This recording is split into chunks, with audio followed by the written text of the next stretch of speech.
Hey guys, so this week I've been getting my ancient Chinese battle on with Dynasty Warriors 8, which is a game series that's been around for a while. It's got kind of a cult following. The people that love it really love it, and the people that don't like it really hate it. What do I think of it? Well, here's my opinion. Dynasty Warriors is a video game series based on the novel Romance of the Three Kingdoms, which is based on actual historical events. It's not really popular over here in the West, but over in the East it's kind of like their King Arthur, only without all the magic.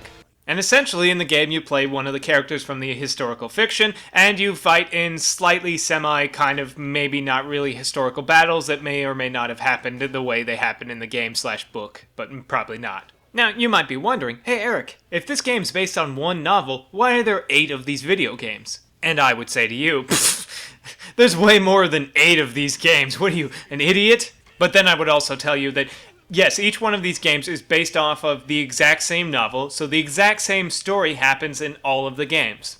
So basically, every one of these games has the same essential set of characters, the same plot points, the same areas you fight in, the same battles, and all of that. This has led many individuals on the internet to claim that each Dynasty Warriors game is the exact same, like there's some sort of great detective that's figuring this out for the first time.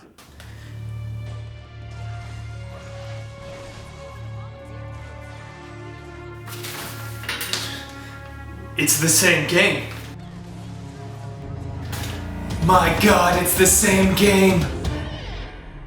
And while I'm not an expert in the Dynasty Warriors series, having only played 2 of them, I can say that they are slightly different from game to game. Basically, about the different of any other generic shooter. You got yourself new maps, you got yourself new weapons, occasionally new characters, and new move sets, just that kind of stuff. But the story is always the same, and I tell you, if you love Chinese melodrama, you're gonna love this story. But in all seriousness, if you're really interested in the story and don't want to read this long, boring book, check out the movie Red Cliff. It's basically like live-action Dynasty Warriors, and it's awesome. When it comes to the gameplay, Dynasty Warriors is about you being incredibly awesome and killing thousands of people that have no chance against you. It is hack and slash at its purest. That's all you do. You hack and slash through just waves and waves and just an ocean of just Chinese peasants. Occasionally you'll come against, stronger dudes and boss dudes that you have to fight a little bit that are a little tougher while also fighting waves and waves of Chinese peasants, but the gameplay is just, murdering thousands of people, that stand in your way because you're awesome. When it comes to the actual hacking and slashing,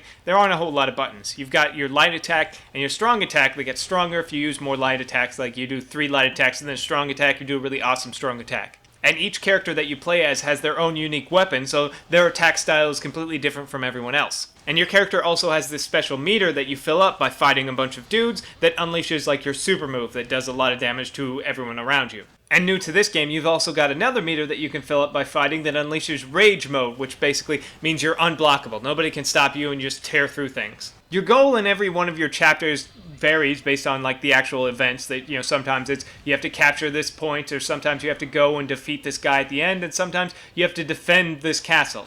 But usually it just boils down to you slicing through an ocean of Chinese peasants as weird hair metal is playing in the background. And as you progress through the story campaigns, you unlock new characters, which you can then take into the free mode so you can put them into any one of the battles that you've played already. And there's also ambition mode, which you pick your character that you want to play as, and you basically just go from battle to battle to battle and try and survive. And all of these modes seem to have the ability to play online, except I can't figure out how that works. I think there's no online matchmaking or lobby. I think you have to have friends playing the game currently or something. I don't know, it's weird, so I never used it. It's kind of hard to judge the Dynasty Warriors games because they don't fit in the grand pantheon of other video games. They have their own tiny little niche of people that really like them. If you're a fan of Dynasty Warriors, you'll probably pick this game up and enjoy it. But if you've never played one before, maybe this is the one to try, because it's a type of game that you might not like. You can't really tell until you actually pick it up and play. So maybe it's worth renting or trying at a friend's house. Despite a lot of the hatred this gets for its similarities from iteration to iteration, I have to say it changes about as much as a Call of Duty changes. A couple of new weapons, a few new maps, that kind of stuff. So it's not crazy different from one to the next, but it's not the exact same game every time. They just Sharpie out and just write 8 on this one. They're different, kind of. They're fun if you like mindless hack and slash, because that's what it is. It's just completely mindless. But I kind of feel like when I'm playing it, I'm like, I hate running to this part of the battlefield and having to run back and ugh. But I do kind of get why it's fun. It's not my type of game, but if you're looking for something that, you're just this overpowered god that kills literally thousands of poor Chinese, peasants carrying spears, then maybe this game is for you. In 1985, a group of elite Navy SEALs were betrayed by their government. Soon they became soldiers for fortune. If you can find them, if you can like and favorite this video on Facebook and share it with all your friends, maybe you can join Eric's Opinion.